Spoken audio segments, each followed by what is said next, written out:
This is the magicwordpodcast.com.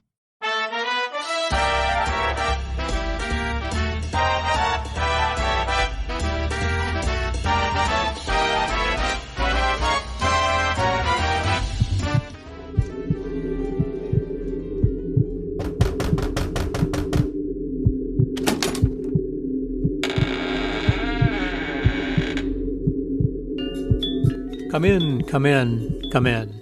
Hello, this is Scott Wells for the magicwordpodcast.com. This is a very special episode this week here as we celebrate the month of Halloween and everything that is spooky and goes boo. This is our Halloween episode as we approach All Hallows Eve on October 31st, and we have something special for you, which is an interview with a vampire.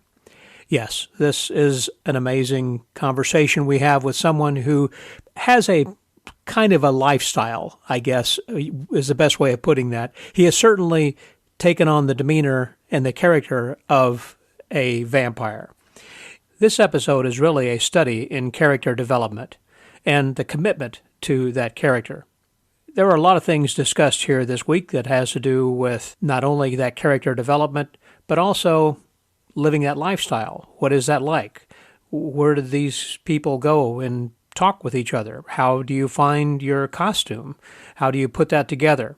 How do you find the right kinds of effects that would fit that character? We also go into a lot of discussion about horror films, and we even talk about building monster models when we were children. We cover a pretty wide gamut of interesting topics here this week, and I think that you'll enjoy everything we have to say.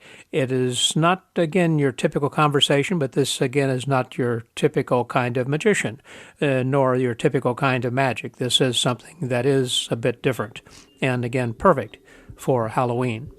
Since last week we had an interview with a witch, this week we give you an interview with a vampire. So please welcome my guest, Don Deich, better known as Vlad, here on The Magic Word. Well, this is the spooky time of the year, and so that's why I thought this would be the most ideal time to bring to you Vlad. Now, let me just back up a little bit, and we're going to talk a little bit with this gentleman about his character of Vlad. That's Don Deich, and he is someone who has developed a fantastic persona and has quite an interesting background in magic that is well worth us getting into here today. So let me first of all say, I'm going to be calling you Vlad throughout the thing rather than Don, because you prefer to go by that anyhow. So hello, Vlad. Welcome. Greetings and salutations. Well, thank you for inviting me in. Well, I don't know the way you put that. Thank you for it. Sounds like the devil. Should I let the devil through the door? It's too late now. You're killing me, maybe literally. Yeah. So you have, it was interesting as we were talking a little bit earlier, I didn't know, but you kind of got started with Jeff McBride and going to one of his early magic mystery schools. So tell me a little bit about how that you met up with Jeff. I met Jeff through, I was doing special effects and makeup at a haunted attraction. And the gentleman that ran the haunted attraction was good friends with Jeff when he lived in Goshen. And he said, you need to meet this gentleman named Jeff McBride. And I said, oh, okay. And, I don't know him. I didn't know anything about him at the time. And Jeff goes, well, you might be interested in becoming a magician. Mm-hmm. And I said, well, I didn't think you could just become a magician. I said, I thought that, you said it sort of had to be the seventh son of the seventh son, or they bring you out to the sacred grove by candlelight. Yeah, and Jeff goes, I really wish it was that way. A blood sacrifice and all that kind of thing. So he said, I'm doing this experimental thing. This was before the actual first mystery school. Uh-huh. And he said, I'm going to bring some people together, and we're going to go to this retreat, and we're going to talk about magic theory. And, I was very new to magic at the time. And I said, this sounds fantastic. And he goes, oh, and Lisa Mena and Jade will be there, and Mundaka and Vitor Lupo and Eugene Berger and Max Maven. And I was like, okay.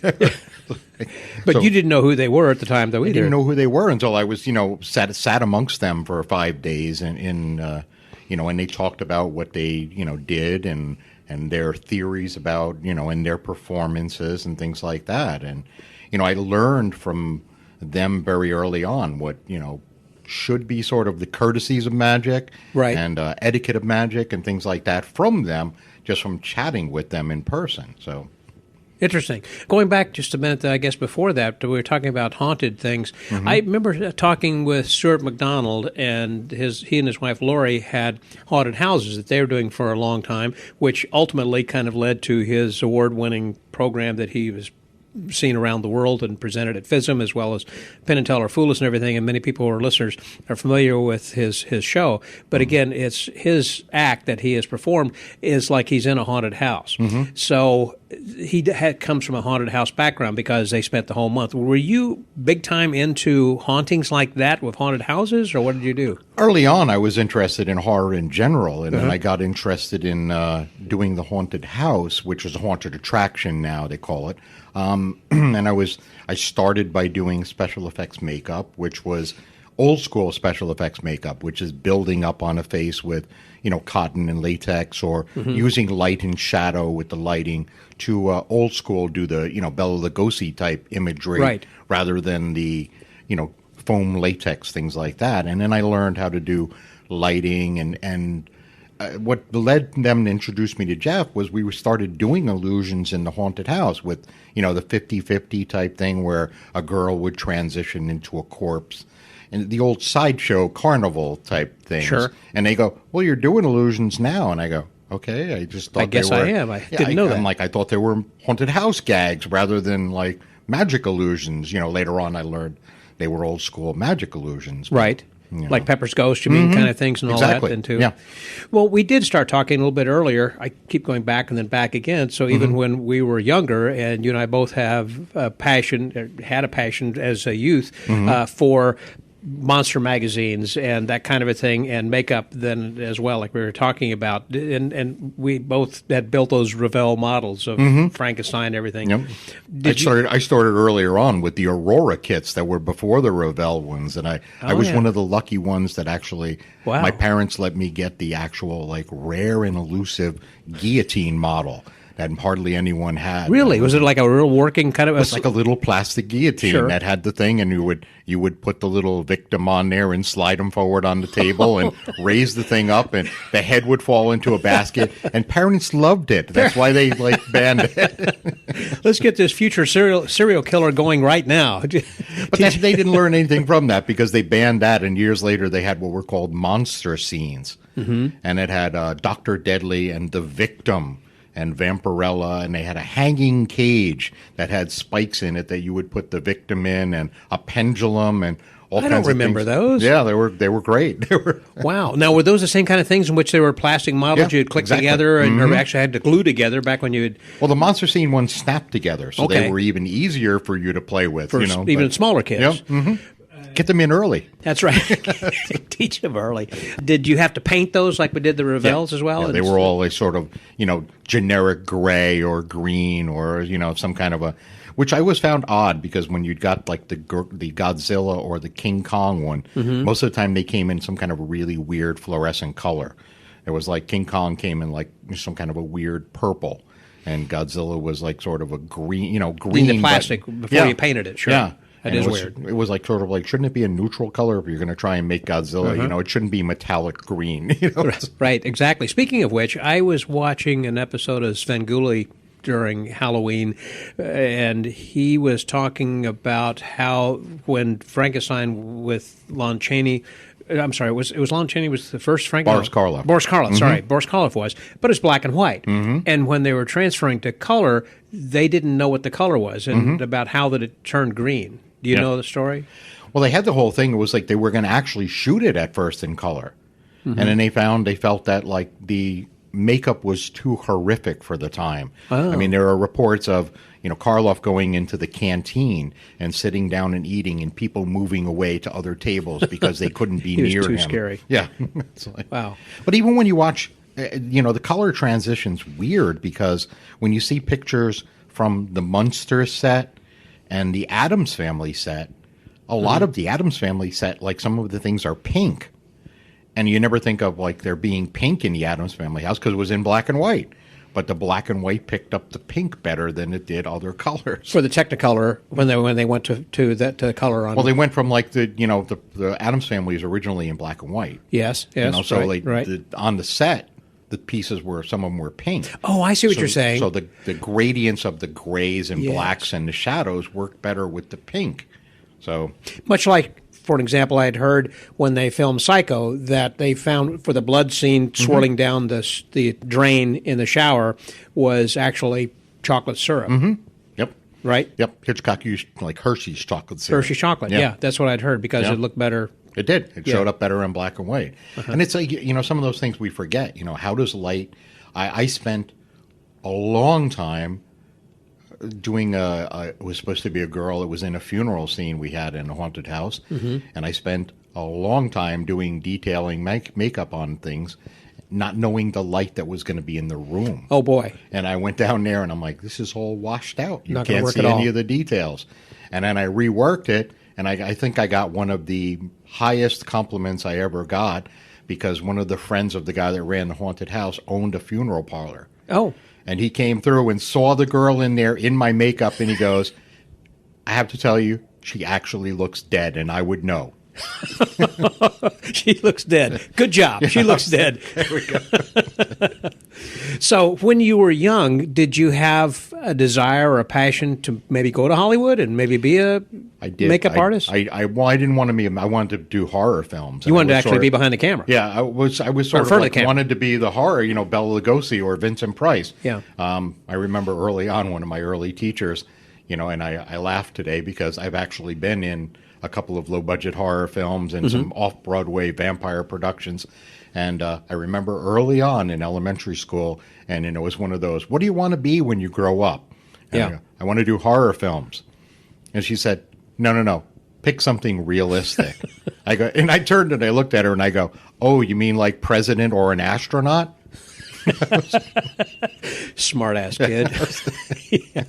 I'm being as realistic of what I really want to do. Yeah, that's right. Like I've done it, so that's right. That is funny. That is funny. But did you end up going to Hollywood then?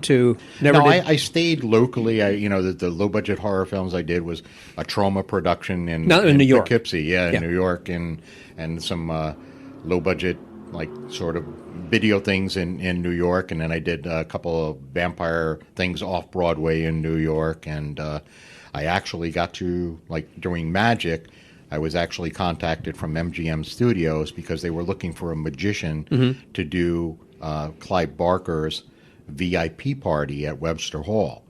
And they said, well, we can't have a regular, this is for Clive Barker, and the release of Lord of Illusions, so we'd like a magician to come and entertain Clive Barker. So I got contacted about that. So were there some other celebrities from the movie? There was Famke Janssen. She was a Bond girl that was there, and the gentleman, I forgot his name, that was in Quantum Leap.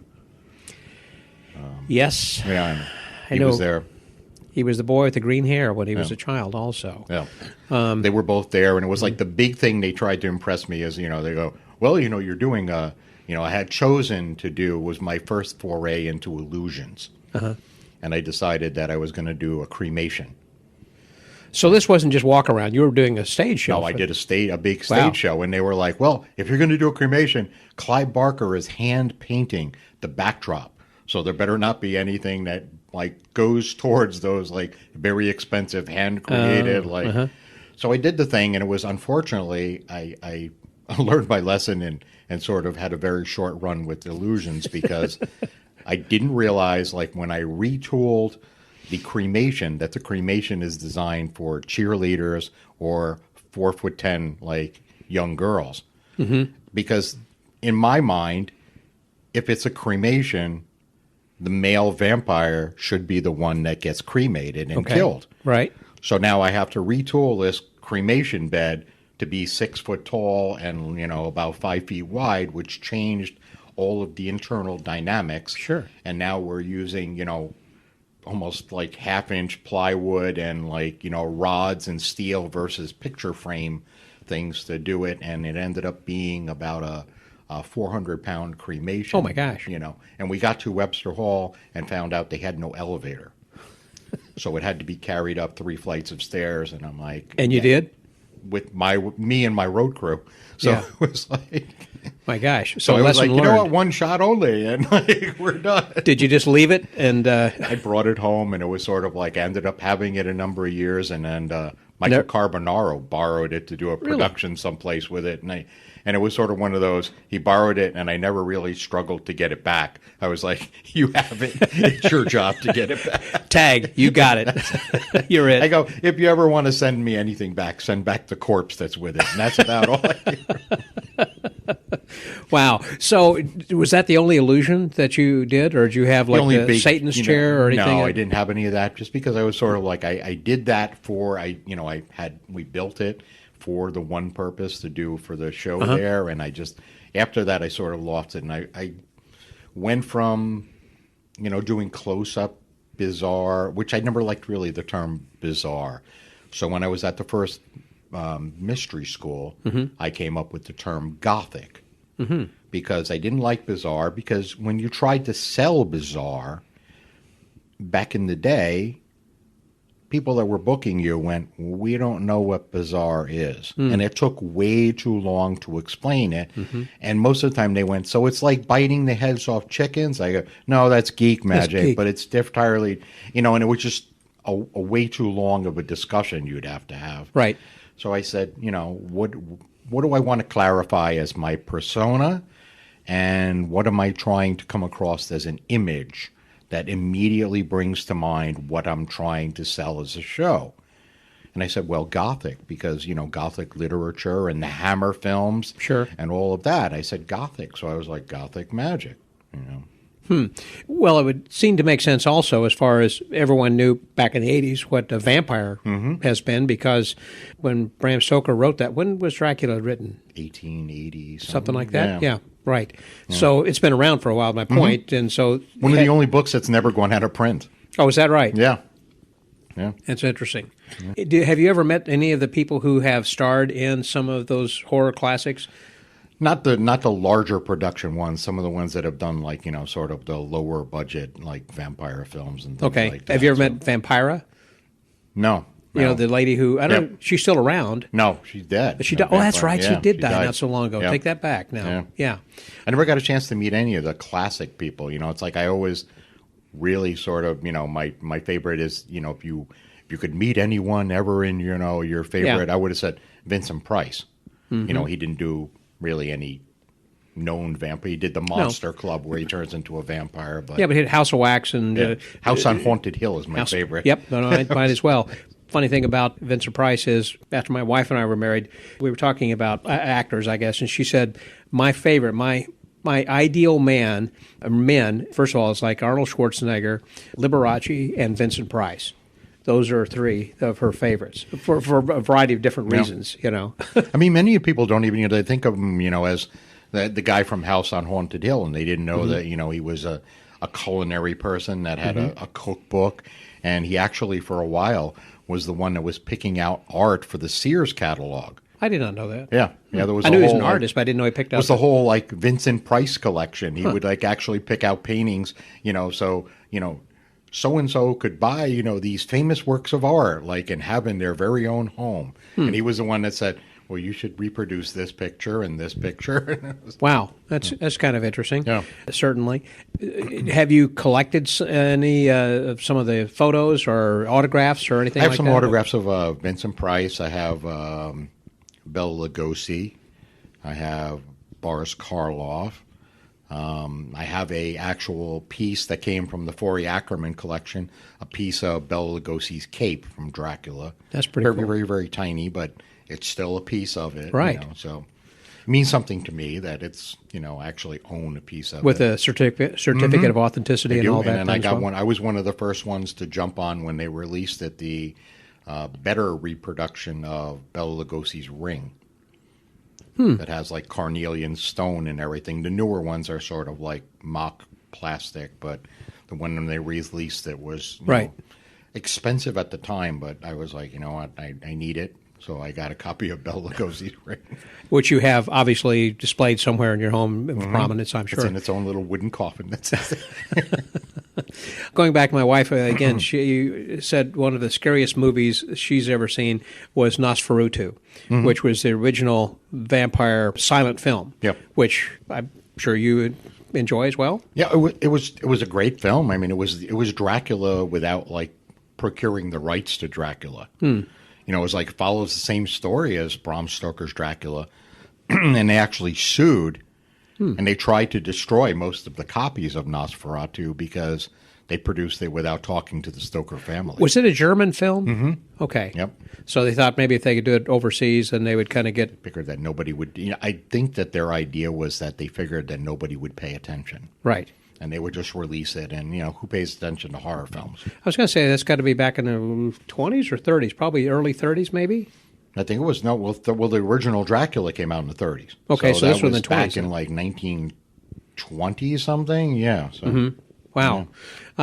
Still one of my favorites also. Very scary movie. It was one of the first ones that actually showed the vampire being affected by sunlight. Oh, that's true. Because it's not in the actual real legends. You know, it's sort of like, you know, vampires are weakened by the sun, but they're not destroyed. But they weren't destroyed by it? No. It was, you know, and it was like it wasn't until Stoker that we came up with the water, you know, vampires can't cross running water because it represents purity, and the wooden stake. Because originally it was you were pinned down to the ground with an iron bar, and then they would behead the vampire instead of the stake. But the stake represented, in Stoker's story, a part of like the true cross. So it was like the ultimate good because it's a piece of wood from the cross. Oh, so there was actually a relic from Christianity. It's a tie-in to the Christianity like things. Yeah, all the metaphors like of vampires like are Christianity concentrated. The same thing with the mirror. The mirror was a metaphor that if vampires went up to a mirror, they wouldn't be able to see their reflection because they didn't have a soul. So therefore, they can't see their reflection. I wondered about that. It was a joke I said a long time ago. That I wondered how a vampire could comb his hair or shave without cutting himself. It's like, oh, I can't see myself. You see the razor moving up and down. But yeah, exactly. Yeah. Or combing your hair. That part's not quite straight. I think what we do in shadows would be sort of like, you know, like their action would be, you know, we have someone paint a picture of us and we just copy the picture. Exactly. There have been so many different movies of Dracula and, of course, the Twilight series of different vampires and everything. So what was it that influenced you as far as developing Vlad, the character? When I first started to think about a persona that would work for me, because the traditional archetypes for bizarre magic was a professor of arcane studies from Miskatonic University or a sorcerer, and none of those really responded to me. They didn't work well with my self-image. And I thought about it and I said, well, what archetype would work well? And I didn't want to really be sort of a Luciferian character. So I came up with a vampire because I'm like, I can be aristocratic. Right. It's one of the supernatural archetypes that, you know, you're not a zombie, so you're not mindless, decaying thing. You're not a werewolf, so you don't go through a curse. You know, you're not a mummy. You're not like a corpse. You're sort of, you live forever in your own body, and all you have to do is once in a while drink a little blood. So it's not a bad trade-off. But I said, you know, as a magician, and you make your own friends. Yeah, I said as a magician, let's look at that, because everything that's tied to the mythos of a vampire, you can control people's minds. Mm-hmm. You can transform into animals or mist. You can control the weather. You know, all of these things that are like things like that. And I said, now if a vampire having to justify his existence over a long period of time that might have to talk to the IRS sometime, had to justify where their wealth came from, you could go, well, I'm an entertainer. And I mean, as a sort of a inside joke for the vampire, how better a thing would be to go to an audience and do things that come from you naturally, and they believe that these are some kind of like, you know, tricks. Right. And you're like, I'm doing them just because I can. You can do it, but you're presenting them as if you're an illusionist, a necromancer. Yeah, just a regular trickster, if you will, kind of a thing. Funny. So the character has already been built for you, so it's not like you have to create your own legend, if you will. When I had Whit Hayden on some previous episode, he had created his character many of us know as Pop Hayden, and he is someone who is a time-traveling con man, basically, from back in the 1800s. He's got this whole background and legend that he had to build for himself. Yours, on the other hand, has essentially, thanks to Bram Stoker and the cinematic world, has kind of created for you. You have to live within those the parameters. framework, Yeah.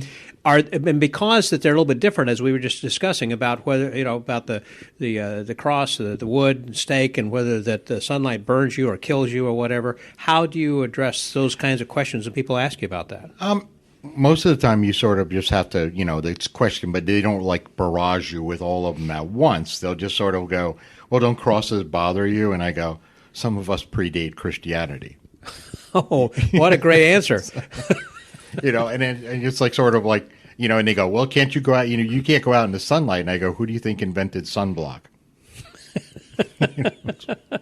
Which allows me to go out. Yeah, so it's sort of like you just have to on the spur of the moment, think as that, what would be the, natural response. Yeah. And that's the thing, I think, when you have a character to be in the moment, because that's the way that person of that character would answer that question. Mm-hmm. And when you select material, though, you have to sort of think within those parameters or the framework and know what the material, what you're presenting, why would your persona present that? And I was always sort of trying to think, and the only thing I could come up with, and it's sort of stretching it, I always use the example of coins. I mean, coin magic is fantastic for the right person, and it looks great done well. But for me, I'm sort of like, why would I, as an aristocratic vampire, you have people that take care of your money. You have a valet or somebody, or a barrister that takes care of your money. You never touch the money. They do it for you. I go, so why would a token of a coin or something mean something? And I go back to the easy thing. Oh, well, it was maybe something that was left at the site of Jack the Ripper killings. And I go, it's too easy. It's just too I'm like, so I need to come up with a better answer why it would mean something. Some kind of a drawing, of a lost love or something means something. A box means something. Jewelry means something. So all of those things have a meaning that you can tie to a story that evokes an emotion. But I'm like, sort of like, I can't find a hook where I'm like, why would a monetary thing means something? Likewise with playing cards, I think it'd be kind of difficult unless you're talking about a gambling theme and having been in the Old West or some place where maybe you had been with the royalty in Transylvania or someplace. Well, playing cards are symbolic imagery. So if I have somebody focus on something, I can have them easily. I go, well, if I ask you to imagine something, it could be anything in general. But we all have a common knowledge of what a playing card looks like. So I don't have to waste my time searching your mind and ripping it apart shred by shred. Can you imagine the image of a card? Yeah. And then they go, oh, yeah, I can. Without having to produce a deck or whatever. And it's like one of my routines, which I'm going to do tomorrow night, is a routine. It's basically at its core a torn and restored card effect. But it uses the storyline of Countess Elizabeth Bathory. And the premise of why, I say, well, we need to do an offering. I'm imagining in this state we're in right now, it's still illegal if I mutilate you. So would you prefer we mutilate something else instead? And that's like half the time you get somebody who looks at you and they're like, I don't understand the question. I go, if I were you, I'd think very carefully because the rest of the audience is voting for the mutilation. That's right, but you ultimately are going to be the one making the decision. Yeah. So. Despite whatever the Democratic vote might come in. And then it sort of gives you a reason to produce the cards because you're going to mutilate the cards instead of them. And it's sort of like I very cursorily go through and have them select a card, and it ends up at the end being held by the hand of my dearly departed cousin that I yanked through a wall. Like, if you know the Elizabeth Bathory story, Yeah. she was walled up. So I'm like, it's very hard to get an entire body through a wall. So all I could get was the hand. And, oh, it looks like she has something for you. And there's the 3/4 of the card held by the skeleton hand. Ah, interesting. That's good presentation of that. In keeping with you as a vampire, are there times or places where you go that you are in character? Again, going back to when I was talking with Pop Hayden, where he has affected this accent, which he was not born with, but he affected then later as part of his character, lives that all the time, just as he is attired in older style clothing. I know whenever I see you, you're always dressed impeccably like a wealthy vampire. I try, and sort of like, I mean, when I live my everyday life, when I'm not on the clock, then I can dress down a little bit. But, every other time I sort of, that was one of the early things that was hammered into my mind from two sources. One was from Lee Earl. Yeah. And the other one was from Jeff. And Lee Earl just said, if you want to make more money, you look like you need to dress like you deserve to earn it. And he was like, if you start getting into mentalism, the money that you're not spending on boxes, you will spend on like your attire. Good point. And Jeff always said, if you're going to be a professional magician, you always look like you need to dress like you're going somewhere better. Going somewhere better. I like that. That's very true. I remember talking with Terry Seabrook years ago, and he was in Houston, and we were working the Magic Island together, and there was a tuxedo place, Al's Formal Wear, that was having a warehouse sale. And I said, let's go down and get a new or a used tuxedo that's practically brand new, just this last year's style. And he said, no. He said, I'm fine. He said, I'll go with you, but I'm not going to buy anything. I said, why? He said, I get my tuxedos fitted in London on Bond Street. And I said, well, that's got to be pretty expensive. He said, yes, but I want to look good, because if you look good, you feel good. You feel good, you're going to do good. You're going to perform well. And also you have that look and style and appearance that's like, this guy is successful. You can tell. I was watching a movie when Bruce Willis was in this, and I thought, man, that is a good-looking suit. It's something that just popped. You can tell if it's a good suit. Then later, about half hour into it, he was talking about this being an Armani suit, and I thought, knew it. You can tell if it's a good-looking suit or one that's kind of shiny that's a cheap suit. It's sort of, and it's, people go, where do you get your clothing? I go, I have to, piece by piece, find it, at Victorian recreation places, or, places that do steampunk or, Gothic clothing places, and sort of pick the outfits together and put them, piece by, you just don't get things off the rack, See, I thought what you were going to answer there was, well, I got them piece by piece as people pass. I just got them from their coffin. And then you have the sort of the stench of death sometimes. Yeah, they don't need it anymore.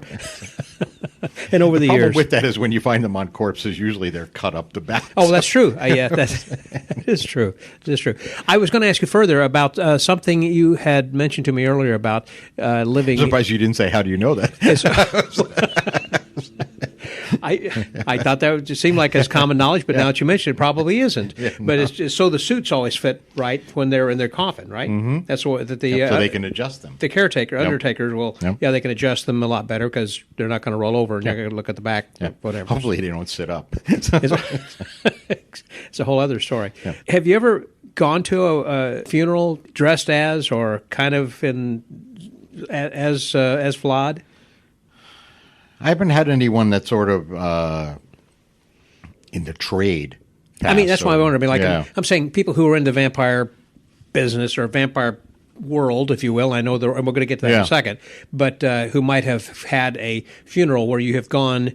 I mean, I went to a funeral where a guy loved wearing Hawaiian shirts, and so his widow had asked everyone not to dress up, but if you got a Hawaiian shirt, please wear it. And the church was just filled with people wearing Hawaiian shirts. So likewise, if someone was a vampire aficionado, if they had people who would come dressed like that. I've gone to memorial services dressed, this way. But most of the time they don't really have funerals. Gothic funerals.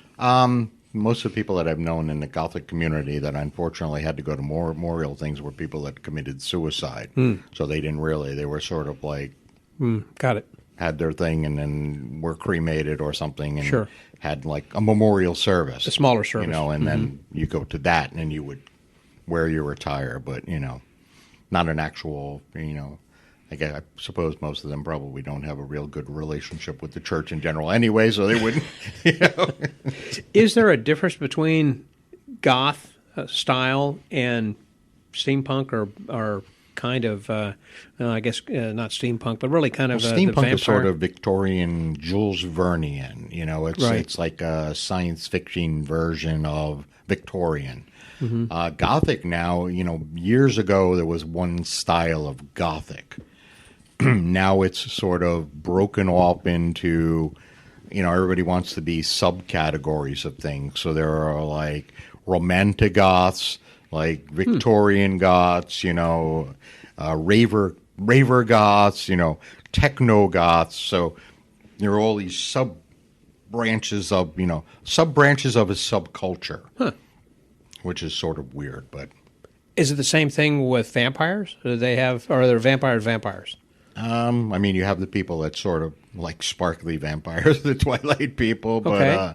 And then you have, there's usually, like, the neo-goths are sort of the ones that would do, like, you would expect from, like, the Matrix, like that type of dress. Oh, okay, longer cloaks, like dusters. Like vinyl and things like that, like sort of futuristic wear. Okay. Trench coats, like things like that, vinyl, leather, latex. And romantic goths are people you would sort of imagine in a Byron novel, sort of poet shirts and dress like that. I would fit into more like the Victorian or the classic, sort of. Okay. You're comfortable in moving in that world. Yeah, basically. it was sort of like, more of the, Victorian Edwardian look rather than, I don't look good in latex. I don't want to imagine that. I don't want to have that vision. Most of the people I've dated don't want to imagine it. So. I remember I was working at Monday Night Magic in New York a long time ago, and anyhow, afterwards we got off for breakfast, and somebody said, "Hey, it's midnight. Anybody want to go with me? Tonight is, let me see if I can say this right. Midget lesbian vampire night over at such and such a bar." I said, "What?" And they said, how specific can you be? How many of there are there, And he said, well, enough that they have, something once a month, and this is, tonight. I didn't go, and I kind of regret it. It's like, well, I would like to see what the heck that was all about. The Gothic vampire culture was huge in New York City. There were big parties at like Limelight and the Bank, and, where there were all kinds of big giant nightclubs. I was performing at one of the vampire clubs in New York City, a place called Mother, which was on 14th and Washington. And that closed down like at the end of the night. It was about probably 4 o'clock in the morning.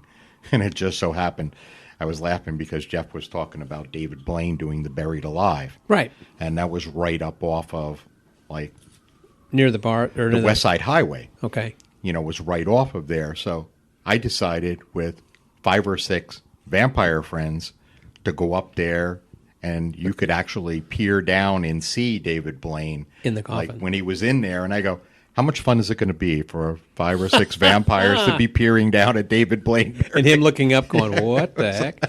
Has it happened? Is this the end?"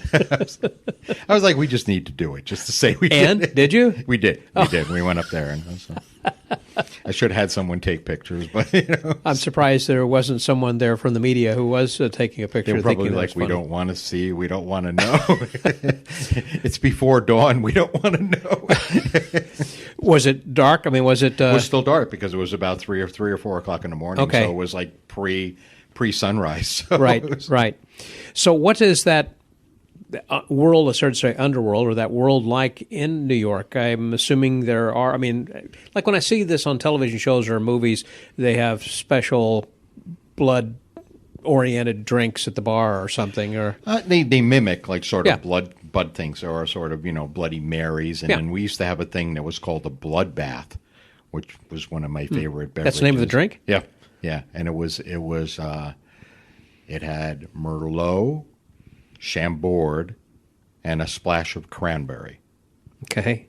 And you liked it. It was tasty. Good. Yeah, it was very tasty. Sort of like, it was, the dryness of the Merlot, and, it was like the sort of like sweetness of the raspberry and things like that. So. I recall, I wasn't at the early weird weekends. Did you go to some of those with Tony Andruzzi? I went to not to the invocations or not to any of the. I went to several of the last Doc Hilford weird weekends, but not the invocations. Okay.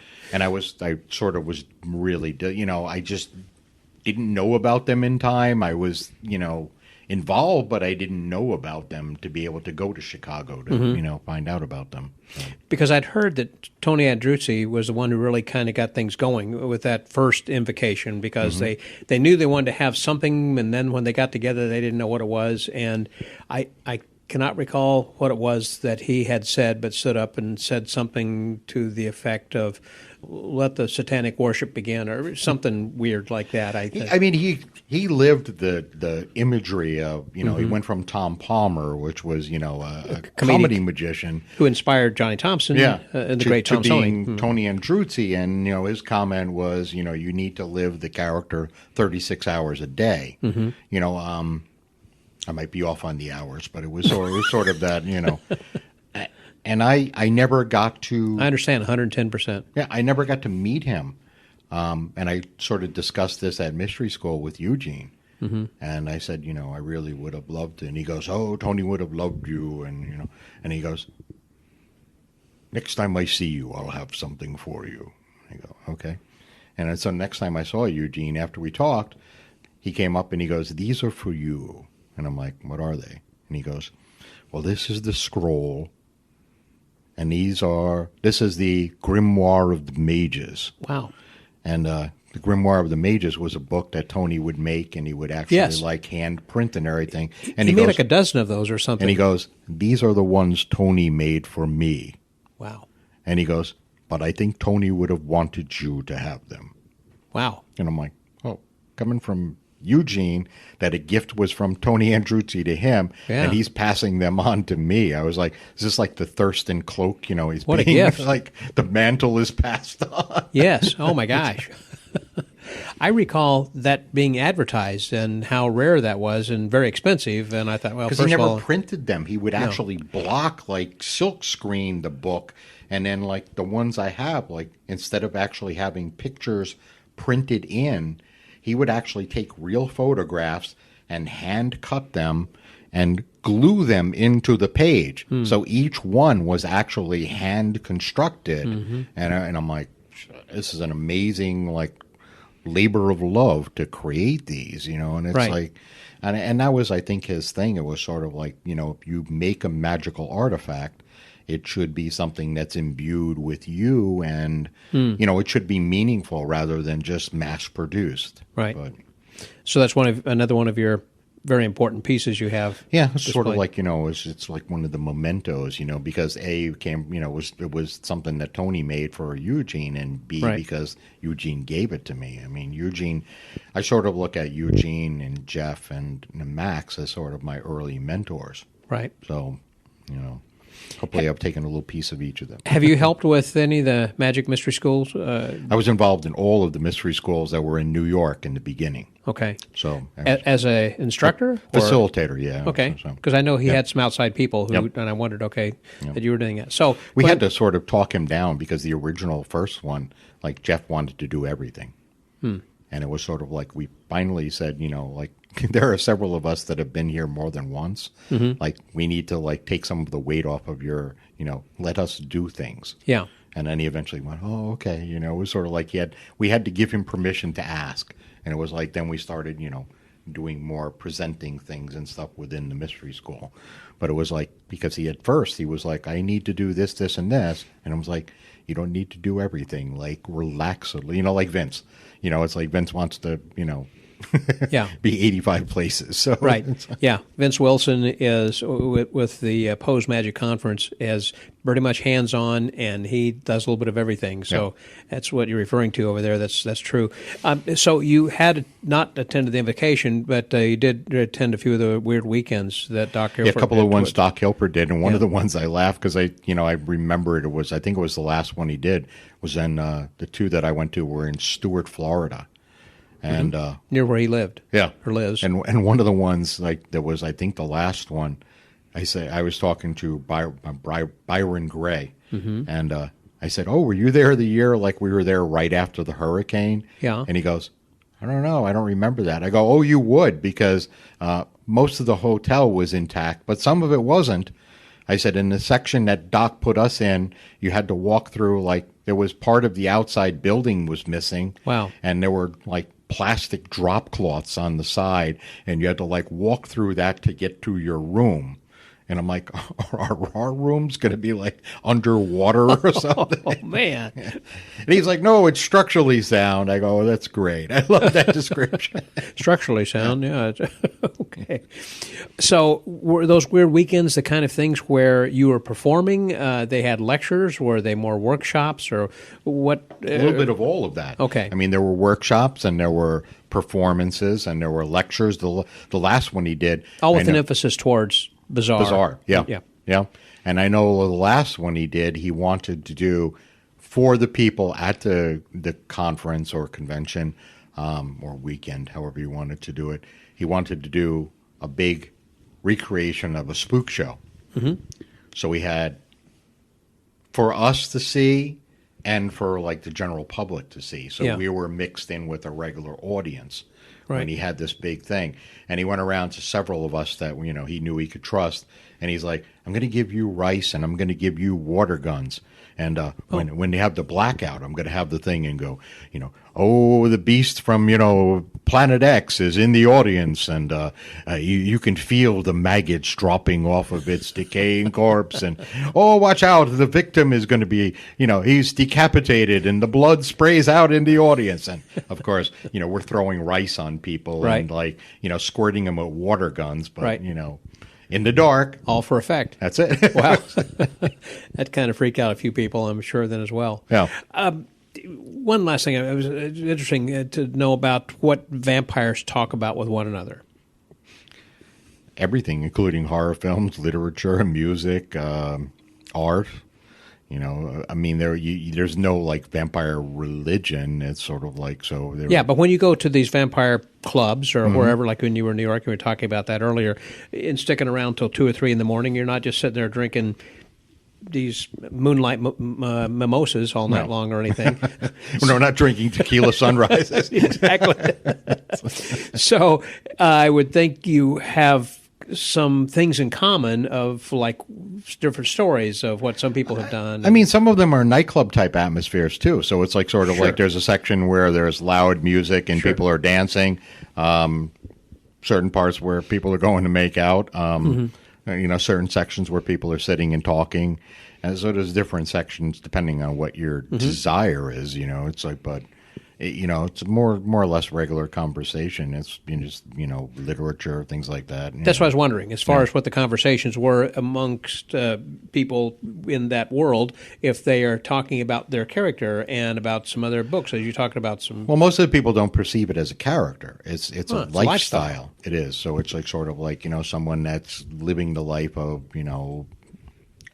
a Renaissance person, or there are people that belong to the Society of Creative Anachronism. And when they go out, they sort of live the life. And some of the people there, I mean, there are people that of course, you're going to come into like in the vampire, not to probably turn off some of your audience, but there are people in the vampire community that are people that actually partake in exchanging blood, which is not a good idea these days. Nope. Not, not safe in any way or form.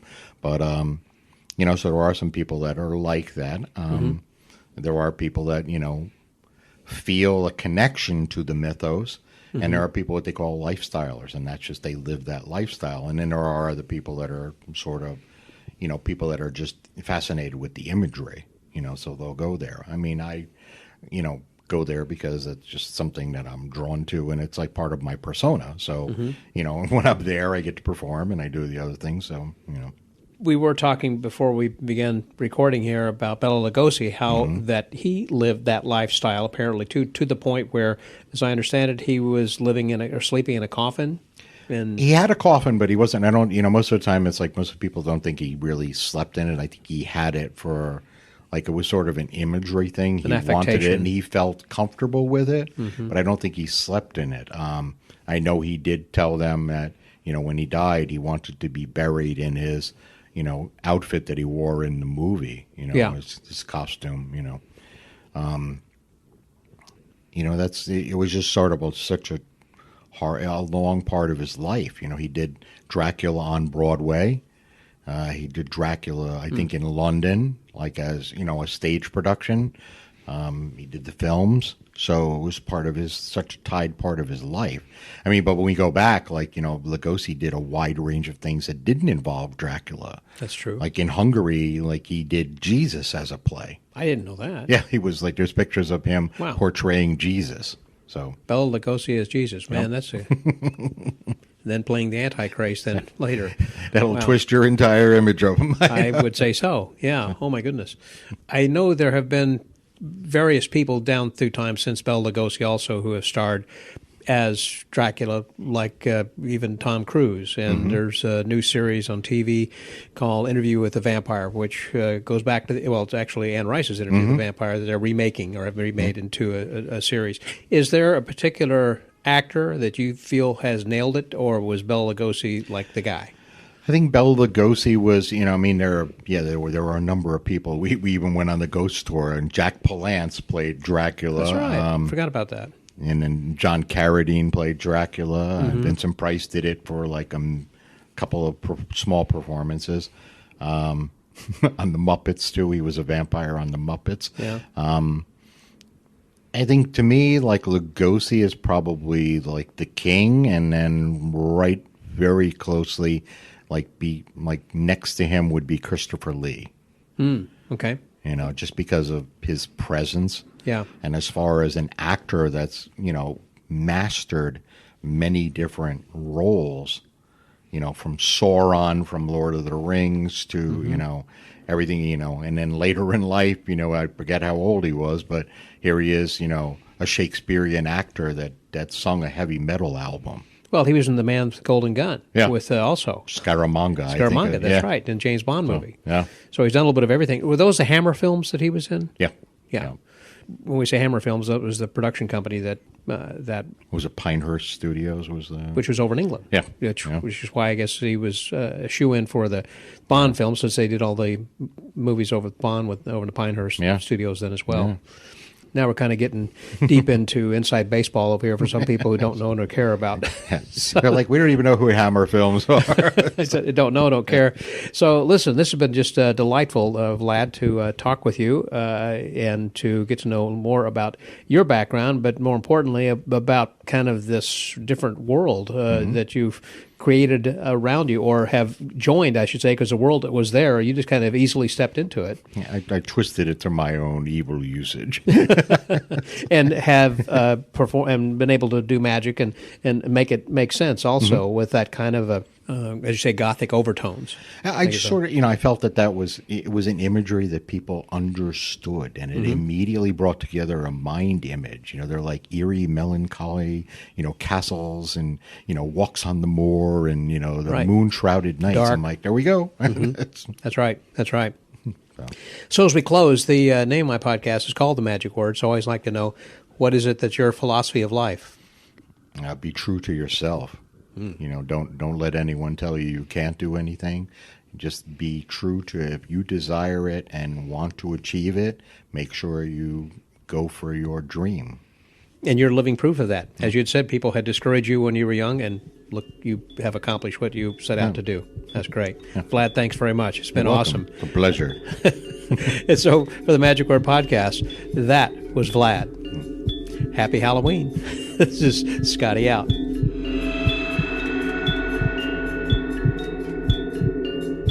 Well, that certainly was a first. I don't think, I know I haven't interviewed a vampire before, so that was my first. Will it be my last? Well, he's the only one I know, so unless there's another one out there, perhaps, I think he said the final word on all that. So I hope you've enjoyed this Halloween season that we have presented you beginning at the 1st of October here with some ghost tours, a couple of them. And then we had an interview with a wizard, and then an interview with a witch, and then finally this interview with a vampire. Something entirely different than we usually present you, but it is the month of Boo, and I hope that you have enjoyed our friendly interludes and discussions with all of these friends with an alternate type of presentation they give for their magic. It was a lot of fun. And I would like to hear from you, by the way, and I had mentioned sometime before about a feature that is on the website called SpeakPipe. That's SpeakPipe, SpeakPipe. And if you go to the magicwordpodcast.com website, there is a link there, a little logo that says SpeakPipe, and if you click on that, you can leave a voice message, and I will get back to you. And if it's interesting enough, I might just even post that on one of the upcoming podcasts. So please leave your comments in writing, or if you don't want to write it down, you can speak it through SpeakPipe. Just again, go to themagicwordpodcast.com, and there you will see the link for SpeakPipe. Please leave us your comment there. Also, be sure to subscribe to the pod letter, so that way you know who's coming up from week to week, and also suggestions from the archives. And if you have a little bit of time, I would certainly appreciate you leaving a 5-star review and some kind comments on whatever platform you use to listen to your podcast. So we're going to get back next week in November with our regular scheduled kinds of podcasts. And in fact, although I normally don't mention this, I will tell you now what is going to be coming up next week. And we're going to be attending the TRICS convention. That's the TRICS, the Tri-Cs, the 3 Cs, which is the Carolina Close-Up Convention in Charlotte, North Carolina, that is hosted by Scott Robinson. I attended last year, and it is a great convention and a lot of fun. Looking forward to going and seeing a lot of my friends there and meeting some new friends. I found last year when I went, golly, I didn't know probably 80% of the people there. So many young people who are getting involved with our organization of magic, I should say our art of magic, and they're doing some great things there. And so I'm going to be taking some time to visit with them next week, and so there will not be a podcast released on next Thursday, which is our regular scheduled time, because I'll be traveling on that day, and there are a few activities that are happening that Thursday night, but the main bulk of the activities on the first day really is going to be on Friday. So I will combine the few activities on Thursday night along with what's happening on Friday in the first of 2 daily updates from the convention next week. So again, nothing coming out Thursday. The next one will be coming out, who knows, late Friday night or early Saturday morning, whatever time that I can get these things put together and posted and updated. So this way, again, you have fresh information as if that you're actually being there. Next best thing to being at a convention. So until next week, stay well, get booked, and remember to be true to yourself, and don't let people tell you that you can't do something, because you should go for your dreams. This is Scotty out.